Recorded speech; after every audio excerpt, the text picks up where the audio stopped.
Hi Sylvia, I'm about ready to set up your video, so if you just be patient, I'm going to put you on pause and then get your video set up.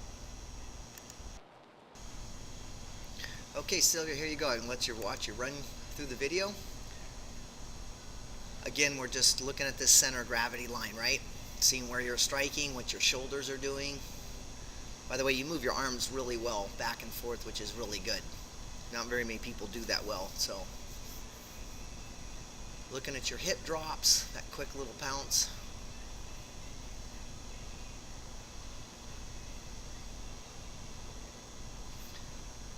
There you go. Okay, so the main thing again, Sylvia, is the first thing we're going to do is we're going to draw this line on you as you go through. We're going to make it centered on you. Here, there you go. And as you see, in your very first step, your right leg crosses over the line. Now, it's natural to have your toes pointing out a little bit. That's what most women do with their hips.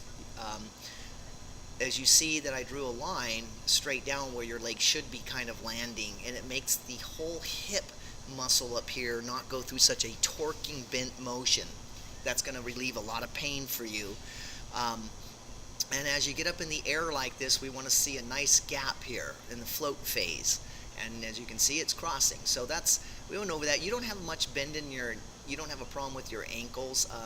You're a little too tall and stiff of a back platform. We talked about that. But other than that, you're pretty good. 8 degrees of bend there.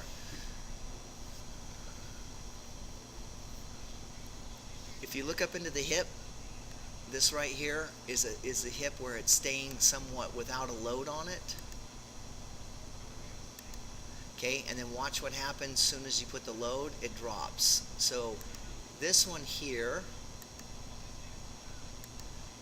8.4 degrees of hip drop. We got to fix that with a little more strengthening techniques, which I'll send to you with the pictures, okay? Other than that, your arms, remember, we want to pump them straight. We don't want them to go across the bottom, but you look pretty good overall with that. There's the left side showing the dip, from up to dip, up, dip, okay? That's the muscle, the leg you're standing on is the one that supports that. So let's look at your second video.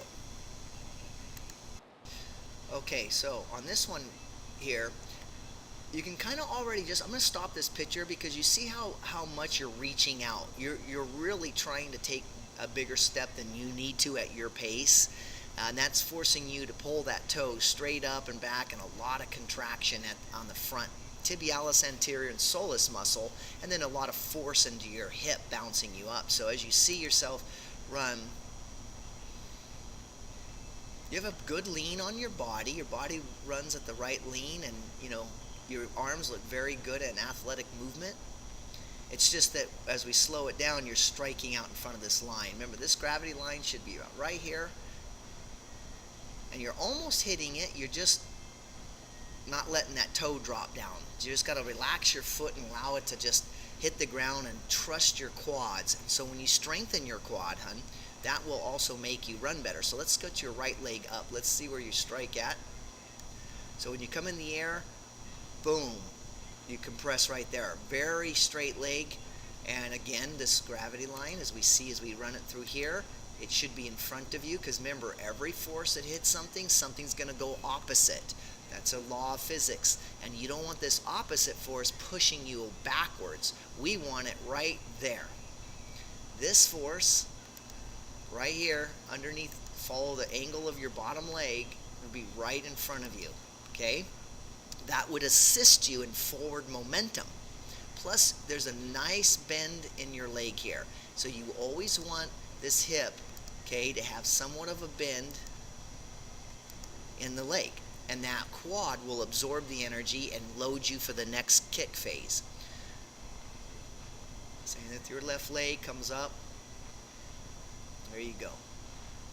So that's the main thing in this running. Your shoulders look good. Your height is 2 inches, 2.4 bouncing, but that will get better if you use your quad. Okay? So let's just do your other videos and see what you're doing. Okay, Sylvia, so we're going to get to see you run here, but the first thing you'll notice is you can see your feet between each other. You see that? That's right. Straighter.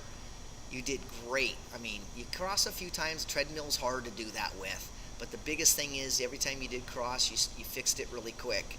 And that's what you want to get to. You'll get better with it, a little bit across like that. There you go. Every so often you want to, it's just a pattern you'll learn. It's easier to do on the ground, but look at, I can see between your feet almost every time, okay? So we slow a couple of those down. Look, see how there's a big gap? Last time we couldn't see your feet. One was in front of the other one. If you go back and review the video, you sway a little bit, put you over here a little bit. There you go. Here's your float phase right there. See the nice gap? There you go. So you're running right underneath. And again, it protects this hip here that we're having problems with on your right and left side. So that's what you want to do. You've got it. That's what we're looking for. Keep that little bit of distance. Remember, when the hip comes out, Sil, it looks like this, hon. So this is your hip bone. It comes out, and we want this thing to be like right there with a straighter angle to it. Okay, let's get to your next video. Now this one, you know, we're going to watch you run. You're going to do better, but you're going to still struggle with pulling that toe up a little bit. But you look a little smoother. You're not, look at yourself run, you know, you got a nice, you're bending your leg a little bit. You're just still a little bit hitting with that heel. See that? You're striking closer to your impact zone. So I want to stop this for a second. I want to show you. See, watch, see your foot there? So I want to do a little draw for you. I want to show you. This is the pattern you need your feet to come into. Let it come behind you and drop. What most people do is you're doing this in this pattern. Okay? There you go. So pretty good. You're going to get a little better if you slow that down. You see how you strike right there on your heel. You're still reaching out, and I think for you it's just you're trying to reach out and take too big of a gate. Let your leg come behind you and drop down. So until you get better at filling your foot, remember, grass run, tinier steps with a better turnover rate. Okay, I'll send this off with some a separate email under OneDrive with some pictures for you. Thanks.